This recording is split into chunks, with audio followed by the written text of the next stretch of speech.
नमस्कार, मैं प्रसून चतुर्वेदी। सर्वप्रथम हमारे पूज्य गणेश जी महाराज,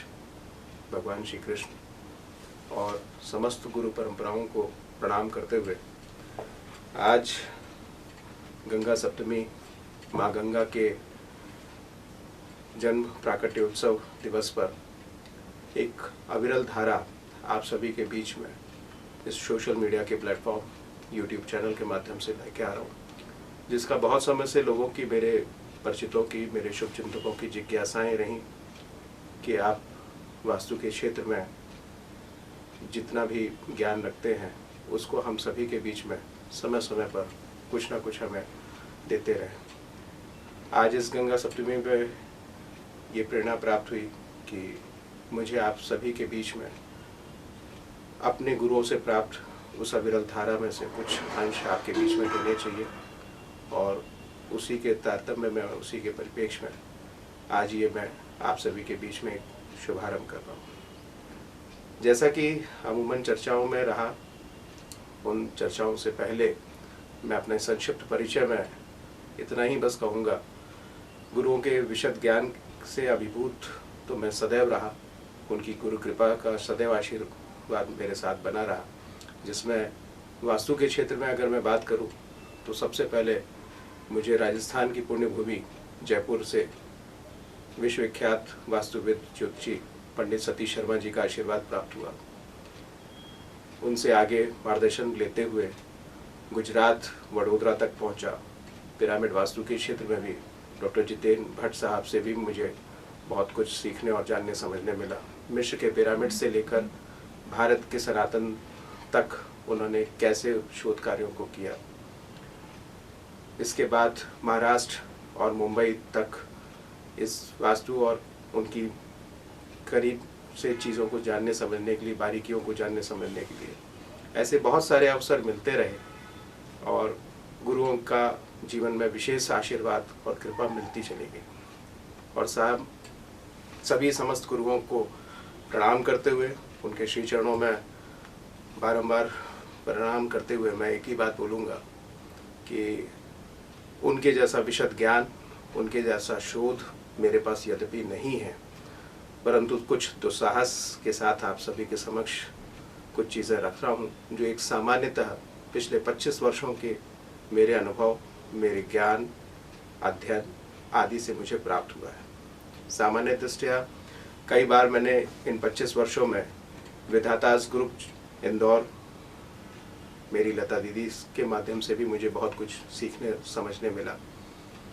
तो समस्त गुरुओं से मैंने जो सीखा और अपने कार्य क्षेत्र में जब मैंने उनको परिणत किया,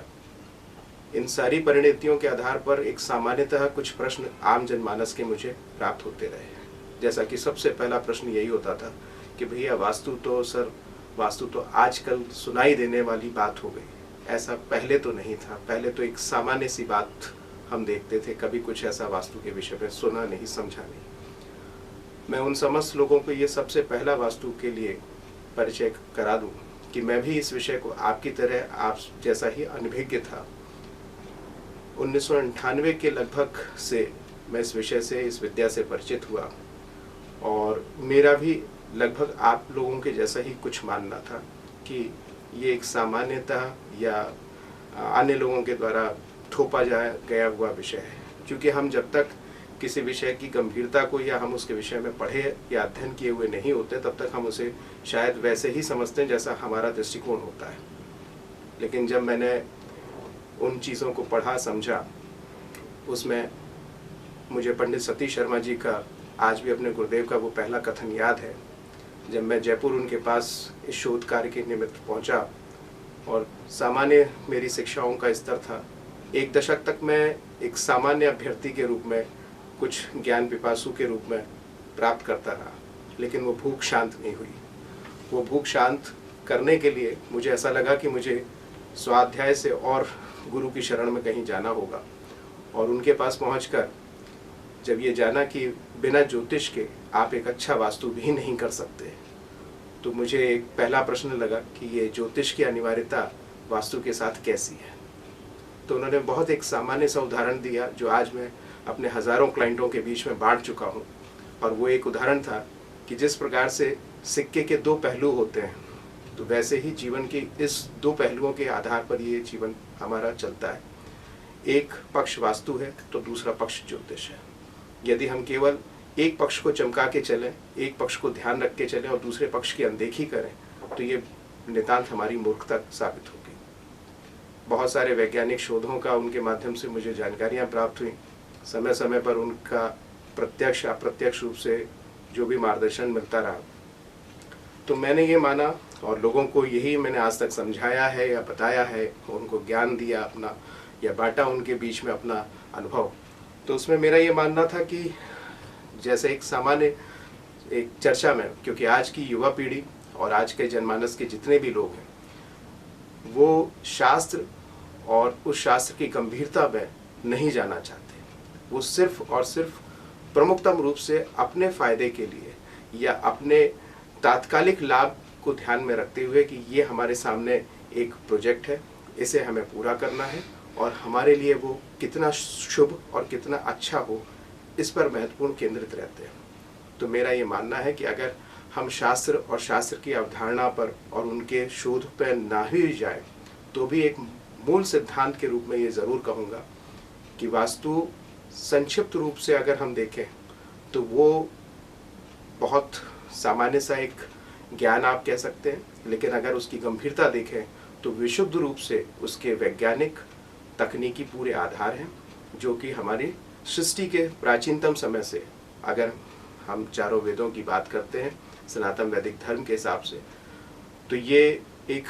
उपवेद के रूप में, जैसे स्थापत्य वेद कहा गया, उपवेद के रूप में जिसकी संज्ञा प्रदान की गई, वैसे ये उपवेद के रूप में स्थापित है, स्थापत्य वेद के रूप में। और स्थापत्य वेद के साथ साथ जिस प्रकार से ज्योतिष को भी हम अगर कहें तो एक वेदांग के रूप में हमारे यहाँ स्थापित है। ऋग्वैदिक कालीन सभ्यता अगर हम पुरानी देखें और उस समय से लेकर आज तक जिनके प्रत्यक्ष प्रमाण हमारे आधुनिक समय में भी दिखाई देते हैं, जैसे कि मोहनजोदड़ो हो गया या हड़प्पा सभ्यता हो गई, और आधुनिकतम समय में जाएं तो चाहे वो जयपुर की आज भी नगर व्यवस्था हमारे सामने प्रत्यक्ष उपस्थित है, और चंडीगढ़ के आधुनिक समय के हम इतिहास को देखें तो जहाँ जहाँ पे भी हमने इन वास्तु योजनाओं का लाभ लिया है, उनके जीवन फलक को आप अन्य नगरों की अपेक्षा उनकी वास्तु योजनाओं को बहुत गंभीरता से सूक्ष्मतम अध्ययन करने पर मैंने अपने गुरुओं के कई मार्गदर्शनों में कुछ बातों का ऐसा उल्लेख भी पाया। जैसे उदाहरण में संक्षिप्त रूप से आपको बताऊं कि लाल किले हमारे दिल्ली में और एक आगरा में, इन दोनों लाल किलों में एक लाल किले का नाम स्वर्णाक्षरों में दर्ज होता है, तो वहीं एक लाल किला कहीं ना कहीं विलुप्ति की कगार के हिसाब से, मतलब इतिहास में हम उसका वो स्थान प्राप्त नहीं देख पाते हैं। लाल किले दोनों हैं, लेकिन ऐसे बहुत सारे, एक नहीं सैकड़ों उदाहरण हमारे पास उपस्थित हैं। कई बार आपको सामान्यतः अपने किसी भी नगर में किसी भी जगह पर आप देखें कि प्राइम लोकेशंस की प्रॉपर्टीज़ हैं, बहुत अच्छी सुविधा, सर्व सुविधा युक्त उन भवनों को बनाया गया, चाहे वो व्यक्तिगत उपयोग के लिए बनाए गए हों, चाहे वो कॉम्प्लेक्सेस हों, लेकिन वो बहुत या तो बहुत राइज करते हुए मिल रहे हैं या वो बहुत ही डंप हो चुके हैं, या वहाँ पर कोई सामान्य अपनी दुकानें भी परिचालन करने के लिए, ऑफिसेस के लिए भी नहीं सोच पाता है। तो ऐसे क्या कारण होते हैं कि जो ऐसी अच्छी लोकेशंस में इतने बड़े निवेश के बाद भी वो चीज़ें हमें फलीभूत नहीं हो पाती। एक सामान्य आम जनमानस के लिए ये मेरा वीडियो है, इसलिए मैं उसी आधार पर ये चाहूँगा कि उसे हम बहुत शास्त्र सम्मत तरीके से, या मैं बहुत तकनीकी पक्ष में ना जाते हुए, मैं उसको एक सामान्य आम जन की भाषा में इस वीडियो को बनाने की चेष्टा कर रहा हूँ, जिसमें मैं आपको एक वास्तु पुरुष का संक्षिप्त परिचय दे दूँ सर्वप्रथम कि वास्तु ये आया कहाँ से, वास्तु की बात कहाँ से चालू होती है। जैसे मैंने आपको अभी बताया कि ये ऋग्वैदिक कालीन समय से ये बात है। अगर हमारे वेद उतने ही जितने पुराने, उतने ही पुराना स्थापत्य है और उतना ही पुराना वास्तु है। दक्षिण भारत से लेके उत्तर भारत तक, पूर्व से पश्चिम तक, ये समस्त प्रकार से पूरे भारत को अपने आप में एकाकार करके रखा हुआ है, या मैं कहूँ कि शायद समस्त सृष्टि को ही अपने आप में एकाकार करके रखा हुआ है। जब ईश्वरीय संरचना की बात आती है तो ब्रह्मा जी की सबसे पहले बात सृष्टि के रचयिता के रूप में हमको मिलती है। और सृष्टि के रचयिता जब हमारे ब्रह्मा जी थे तो बात आई हमारे भगवान श्री हरि विष्णु जी के सभी अवतारों की। उसमें हमारे भगवान श्री बुद्ध, महावीर, अन्य सभी अवतार, मत्स्य कूर्म अवतार से लेकर आज हमारे सामने श्री कृष्ण और खाटू श्याम जी तक सभी उपस्थित हैं। इन समस्त अवतारों में एक मत्स्य अवतार की जो कथा शुरुआत में हम देखते हैं तो उसमें राक्षस के साथ उनका युद्ध होता है और युद्ध के हिसाब से उनके सिर्फ पसीने की एक बूंद से एक राक्षस की उत्पत्ति हो जाना और उस राक्षस की उत्पत्ति के बाद उसका पूरे समस्त लोकों में अत्याचार बढ़ जाना, जिसकी वजह से इतना गंभीरतम परिदृश्य उत्पन्न होना कि वर्षों की साधना तप करने के बाद और श्री हरि विष्णु के अंश के रूप में उस राक्षस ने आतताई होकर समस्त पृथ्वी का भक्षण करना चालू कर दिया। मयासुर नाम का राक्षस एक सम्रांगण सूत्रधार है, उसमें भी कुछ उनके विषय में कुछ चीज़ें आती हैं। ऐसे बहुत सारे वास्तु के ग्रंथ हैं जिनमें अलग अलग हमें कुछ ये लोक कथाएं और पुरानी कथाओं के माध्यम से वास्तु पुरुष की उत्पत्ति की जानकारियां मिलती हैं। इन समस्त कथाओं में जब भगवान श्री हरि विष्णु के इस पुण्य प्रताप से तो उस राक्षस की ये आताताई होने की स्थिति में सभी देवी देवता विचलित होकर भगवान श्री हरि विष्णु के साथ साथ ब्रह्मा जी की शरण में गए। और ऐसा भी मान्यताएं हैं, ऐसी भी लोक मान्यताओं में सुनने में मिला कि स्वयं भगवान भोलेनाथ ने उन्हें आशीर्वाद दिया और समस्त देवी देवताओं ने भोलेनाथ के साथ श्री हरि विष्णु के आशीर्वाद के साथ ब्रह्मा जी के निर्देश पर उन वास्तु पुरुष को एक तरह से बंधक बनाते हुए उनको औंधे मुख पृथ्वी पर नियोजित कर दिया। और औंधे मुख नियोजित होने के बाद एक पुरुष की संरचना पर जिस प्रकार से समस्त देवताओं ने आधिपत्य किया वही एक वास्तुमंडल का निर्माण हुआ। मतलब कि हम देखें कि जिस प्रकार से एक पुरुष औंधे मुंह होकर जमीन में लेट जाता है तो किस प्रकार की उसके ऊपर देवताओं की स्थितियां हो सकती हैं, वैसे ही देवताओं की स्थितियां जो उस समय सनातन काल में थी या जैसे उन्होंने आधिपत्य किया था वो आज भी वैसे ही आधिपत्य प्राप्त है। अब उस ऐसी अवस्था में किसी व्यक्ति का छटपटाना स्वाभाविक है और ऐसे स्वाभाविक स्थिति में रहते हुए जब उन्होंने प्रभु से, ईश्वर से ये कामना की कि अगर प्रभु ये स्थिति रहेगी तो मेरा आगे भरण पोषण कैसे होगा, उस भरण पोषण के लिए उन्होंने ब्रह्मा जी के पास, श्री हरि विष्णु के पास, भोलेनाथ के पास ये निवेदन किया। उन्होंने इस निवेदन पर विचार करते हुए उन्हें ये आशीर्वाद दिया कि समस्त प्रकार का सृष्टि पे जो भी निर्माण होगा यदि वो तुम्हारे नियमों के अनुकूल होगा, तुम्हारे अनुसार होगा तो वो तुम्हें प्राप्त होगा और यदि वो तुम्हारे विपरीत होगा वो तुम्हारे लिए ग्रहण करने योग्य होगा। क्योंकि वो कहीं ना कहीं बेसिकली राक्षस हैं तो हमारा ये मानना है और वास्तु के अभी तक सिद्धांतों में ये देखा गया, पाया गया कि अगर आप उनके नीति सिद्धांतों को सही रूप से परिपालन करते हुए निर्माणगत उन चीज़ों को साधते हैं तो जीवन में आपको उनका आशीर्वाद, वो फलीभूतियाँ और एक लाइन में अगर इसे बात कही जाए तो आपके जीवन की प्रतिशतता उतनी ही सफलता की बढ़ जाती है। कुंडली में आप अपने हॉरोस्कोप के लेवल पर विभिन्न राजयोगों को, विभिन्न योगों को लेके आप हुए धरती पर अवतरित, ये अवतरण के साथ साथ आपकी सेलेस्टियल बॉडीज फिक्स्ड थी, ग्रह गोचरों की चाल, समय, स्थितियाँ सब आपकी फिक्स थी। केवल एक चीज़ जीवन में जो ईश्वर ने आपको स्वतंत्र रूप से दी हुई है वो है केवल आपकी एकमात्र सत्ता, वो है आपका भवन, वो है आपकी भूमि। अगर आप अपने भवन और भूमि को अपने स्वतंत्र विवेक से ईश्वर की सत्प्रेरणा के साथ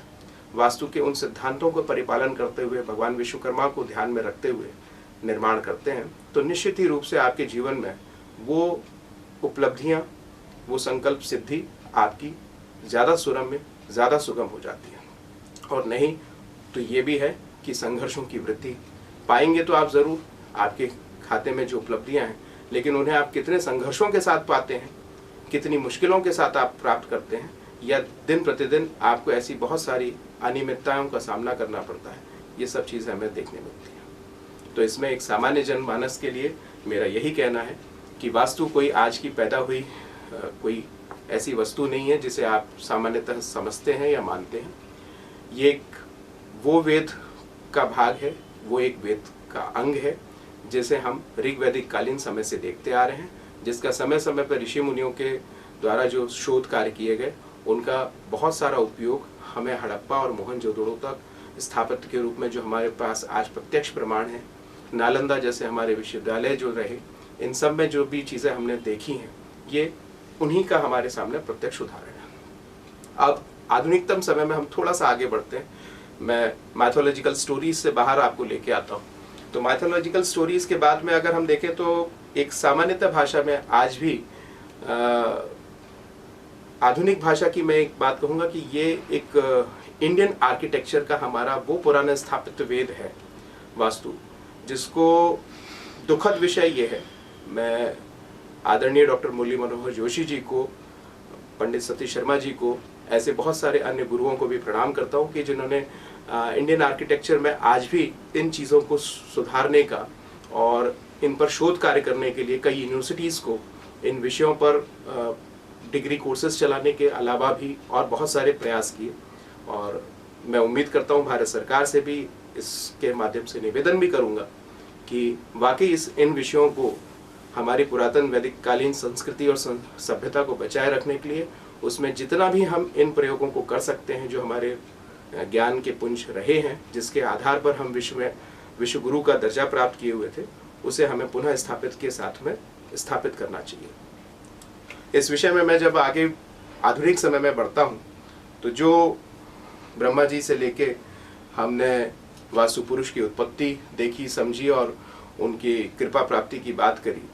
कैसे भगवान विश्वकर्मा भी इस कार्य के अधिपति हैं। अगर हम दोनों के तकनीकी पक्ष में बोले, जैसे हम भगवान विश्वकर्मा जी को इस सृष्टि का एक ऐसा स्थापत्यकर्ता मानते हैं कि उनके बगैर हम किसी भी निर्माण की, छोटे से छोटे निर्माण हो चाहे बड़े से बड़े निर्माण की, हम उसकी कल्पना भी नहीं कर सकते हैं। उनके आशीर्वाद के बगैर, भगवान विश्वकर्मा की दया के बगैर कोई भी निर्माण संभव नहीं हो सकता। किसी भी देश काल में किन्हीं भी परिस्थिति में आप चले जाइए, जहाँ कहीं पे भी आपको लोकाचार में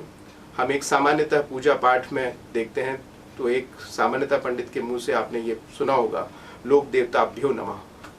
जब भी हम किसी भी देश काल परिस्थिति में बात करते हैं, चाहे वो हम ऑस्ट्रेलिया में हो, चाहे वो फिलीपींस में हो, चाहे हम वो भारत में हो और चाहे हम कनाडा में हो,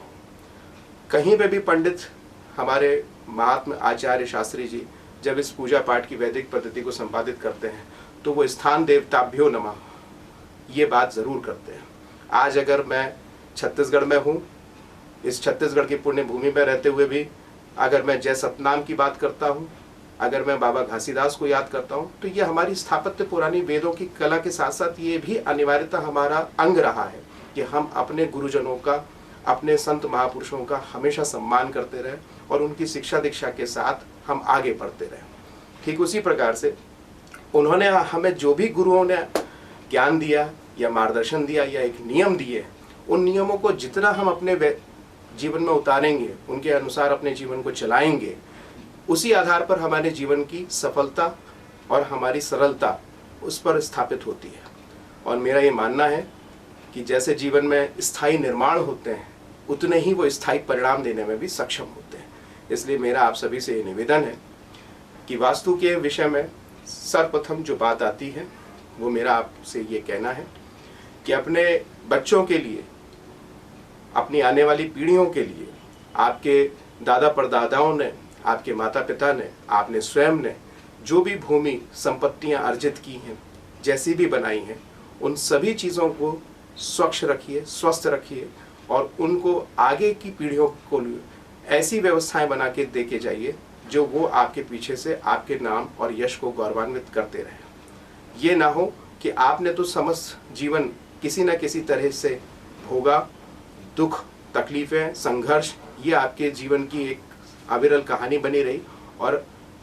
अकस्मात रूप से, भूलवश रूप से या आपकी अज्ञानतावश रूप से जानते हुए भी हमने किसी चीज़ों को ऐसे इग्नोर किया, ऐसी उपेक्षा देते रहे और हमने उन्हें अज्ञानतावश ऐसी प्रॉपर्टीज सौंप दी, ऐसी चीज़ें सौंप दी कि वो भी आगे जीवन पर्यंत वैसे ही उन चीज़ों को भोगते रहे। तो इसलिए मेरा ये मानना है कि वास्तु शास्त्र एक अपना पक्ष है, उसका एक तकनीकी पक्ष है जो भगवान विश्वकर्मा के हिसाब से हम काम करते हैं कि शास्त्रगत कुछ चीज़ें संवैधानिक होती हैं। चूँकि मैं पेशे से अधिवक्ता भी हूँ, तो अधिवक्ता के नाते मेरा ये मानना है कि जो आप शास्त्र पक्ष में देखते हैं, जो कानूनी पक्ष में आपकी किताबों में जो बात आती है और जो एक क्रियात्मक पक्ष में व्यवहारिक रूप से में जो बात आती है, ये दोनों पक्षों में आपको जितना आप सामंजस्य, जितना आप समन्वय बना के चलेंगे जीवन में, ये उतनी ही आपकी सफलता की दर को बढ़ा देता है। दूसरे आधुनिक रूप में मैं एक चीज़ साथ में यहाँ पे और सम्मिलित करूँगा। जो आज मेरे यंगस्टर्स हैं, जो आज मेरे नए उम्र के बच्चे हैं, उन सभी, चाहे वो टीनेजर्स हों चाहे वो और बड़े हैं, ये तो एक प्रश्न फिर भी वो उनके मन में आ सकता है कि साहब हमने तो वेद नहीं पढ़े, हम उस वेद को नहीं जानते, हम ऋग्वैदिक कालीन सभ्यता के विषय में उतना नहीं जानते। उनकी अनभिज्ञता होना स्वाभाविक है, क्योंकि जहाँ कॉन्वेंट्स की पढ़ाई रही है, जहाँ हमने वो गुरुकुल शिक्षा पद्धति को भुला दिया, तो आज गलतियाँ उनकी भी नहीं है। अंग्रेजी शिक्षा या पाश्चात्य जगत के प्रभाव में हम कहीं ना कहीं अपनी सनातन संस्कृति से थोड़ा बहुत दूर तो ज़रूर हुए हैं, इसमें कोई दो मत नहीं है। लेकिन आज फिर से हम कहीं ना कहीं पुनः उस दिशा में अग्रसर हैं। मैं ऐसे यूथ्स और ऐसे यंगस्टर्स को यही कहूँगा कि इतना तो वो मान सकते हैं, इतना तो वो भी समझ सकते हैं कि सामान्यतः जैसे पढ़ाई उन्हें करनी है, अपने करियर को आगे बढ़ाना है। क्योंकि आज के समय में वास्तु बड़े काम या बड़े निर्माण किसी उद्योगपति के लिए विषय से गंभीरता के साथ जुड़ सकते हैं,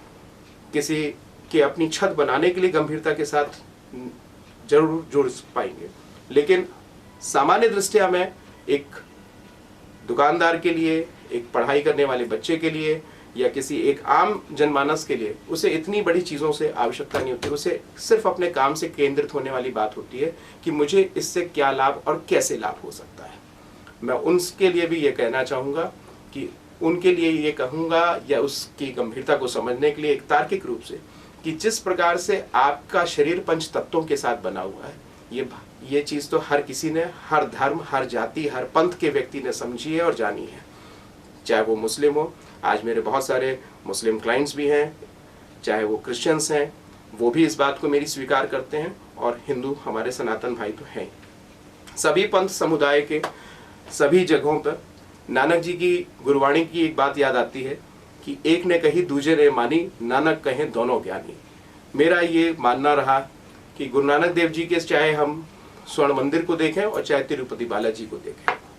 हर जगह के हर स्थापत्य के सिद्धांत को मैंने निचोड़ के जो निकाला, प्रत्यक्ष लोगों के सुलभ लाभ की इस बात को मैं करने के लिए उस तर्क को देता हूँ कि जिस प्रकार से आपके शरीर में पंच तत्व हैं, आपके 5 एलिमेंट्स से आपका ये शरीर बना हुआ है, वही पंच तत्व आपकी प्रकृति में भी उपस्थित है। और इन पंच तत्वों का दोनों का जो समायोजन, दोनों का जो समन्वय है, ये जितना सही रहता है उतने ही आप स्वस्थ रहते हैं। अगर हम आयुर्वेद की बात करें तो आयुर्वेद में भी यही कहा जाता है सामान्यतः। आज भी BMS के जितने भी छात्र हमारे भाई बन रहते हैं, उन सभी से पूछिए कि फर्स्ट ईयर में बेसिक फंडामेंटल्स में एनाटॉमी जिस प्रकार से एक मेडिकल साइंस के बच्चे को पढ़ाई जाती है, वैसे ही ये सामान्यतः पढ़ाया जाता है कि वात, पित्त और कफ, उनको भी एक सिलेबस के एक भाग में उनके लिए 27 नक्षत्रों का विवरण दिया गया है कि वो कौन कौन सी सेलेस्टियल बॉडीज है, कब किस जड़ी बूटी को किस नक्षत्र में प्राप्त किया जाए, किस सुयोग में उसे प्राप्त किया जाए। ये आज भी कॉलेज में उन पढ़ाइयों के एक अंश के रूप में थोड़ा बहुत विद्यमान जरूर है। ये अलग बात है कि हम स्थापत्य और वेद की जो मैंने बात बोली कि उसमें अभी हमारी चीज़ें कुछ बाकी हैं, लेकिन ये बात तय है कि आज हमारा यंगस्टर्स, हमारा यूथ सामान्य रूप से इन चीज़ों को समझ सकता है। तो मेरा उनसे यही कहना है कि जैसे आप प्रकृति के पंच तत्वों के साथ अपने शरीर के पंच तत्वों का जितना समायोजन करके रखते हैं, समन्वय करके रखते हैं, आप उतने स्वस्थ रहते हैं। आपका वात, पित्त, कफ जितना बैलेंस्ड होता है, उसी हिसाब से आपका श्वास, उसी हिसाब से आपका दिल, दिमाग, मस्तिष्क काम करता है। ठीक वैसे ही जैसे जब आप अपने शरीर के पंच तत्वों का समायोजन करते हैं, वही सेम चीज़ आपको अपने घर के लिए इम्प्लीमेंट करनी होती है, आपके अपने कमरे के लिए इम्प्लीमेंट करनी होती है, आपको अपने उद्योग के लिए इम्प्लीमेंट करनी होती है। ये वही सेम चीज़ है जो आप अपने स्वयं के लिए करते हैं। जब आप इस योजना को अपने इस बड़े स्तर पर अप्लाई करते हैं तो वैसे ही आप ये समझ लीजिए कि जब एक सामान्यतः निर्माण, स्थायी निर्माण क्या, मैं ये कहता हूँ कि सामान्यतः यदि टेंट भी शादी विवाहों के लगते हैं, किसी कार्यक्रम के निमित्त टेंट का भी अस्थायी निर्माण होता है और उसमें हम एक क्रियाविधि को बड़े स्तर पर संचालित करते हैं। तो आज बहुत सारे मैरिज गार्डन्स का भी मुझे काम करने का सौभाग्य मिला है। मैं स्थापत्य में जब उस विषय पे जाता हूँ या मैं उनको बोलता हूँ, मुझे गुरुओं से प्राप्त जानकारियों में एक आपको सामान्य जानकारी देता हूँ कि किसी भी ब्याह शादियों के कार्यक्रमों में आपने बहुत देखा होगा, आजकल एक फैशन का ट्रेंड बन चुका है कि तंदूर को अमूमन सुविधा के लिए बीचों बीच पार्टी के स्थापित किया जाता है। जिस प्रकार से अग्नि हमारी हर जगह व्याप्त है, उस अग्नि के रूप को अगर हम देखते हैं तो उस अग्नि से हमारा भोजन भी पकता है, उस अग्नि से हमारे शरीर में वो गर्माहट भी रहती है। जैसे ही हमारे प्राण जाते हैं हमारा शरीर ठंडा हो जाता है। हम उस अग्नि की महत्ता को वहाँ तक समझते हैं। और वही एक अग्नि ऐसी भी होती है जो आपके घर को जला भी देती है, किसी के जीवन की आधारशिला रखने के लिए। तो ये एक तंदूर की बात सामान्यतः हम बहुत हल्के स्तर पर लेते हैं, एक उसे हम सुविधा का भाग समझते हैं, लेकिन अगर हम उसे वास्तु के परिप्रेक्ष्य में देखते हैं तो वही अग्नि बहुत महत्वपूर्ण आपके जीवन में योगदान देने में भी सक्षम होती है। उसके सुप्रभाव और दुष्प्रभाव दोनों आपको प्राप्त हो सकते हैं। तो मेरा सभी यंगस्टर से, सभी यूथ से, आप सभी लोगों से ये कहना है, ये मानना है कि आप वास्तु को अगर आधुनिक मत से सामान्य दृष्टिया समझें तो मेरा आपसे ये कहना है कि प्रकृति के पंच तत्वों के साथ जैसे आप अपने शरीर के पंच तत्वों का जितना समायोजन करते हैं, वैसे ही आपको अपने घर के निर्माण कार्यों में उन 5 तत्वों का अधिक से अधिक समायोजन करना चाहिए। उन समस्त देवताओं को अगर हम उसका भाग देते हुए या उनकी महत्ता को, उनकी सत्ताओं को स्वीकार करते हुए यदि निर्माण करते हैं, मैं इसके तकनीकी पक्ष पे आगे के वीडियोस में फिर बात करूंगा कि किस प्रकार से वास्तु इतना गंभीर और इतना महत्वपूर्ण कैसे है और क्यों है। क्योंकि वास्तु की गंभीरता सामान्यतः जैसे आज लोग समझते हैं कि हमने यहाँ किचन बना लिया, वहाँ पे वॉशरूम बना लिया, वहाँ पर बेडरूम बना लिया, वहाँ भगवान का पूजा कर लिया, ईशान में पूजा होनी चाहिए, ईशान में जल होना चाहिए, बहुत सारी चीज़ें एक वन लाइन फैक्ट्स में जो यूट्यूब से अन्य सोशल मीडिया के माध्यम से लोग समझते हैं। मैं हमेशा बोलता हूँ कि कई बार बहुत सारी चीज़ें आप इन एक वीडियो से या किसी एक व्यक्ति के सामान्यतः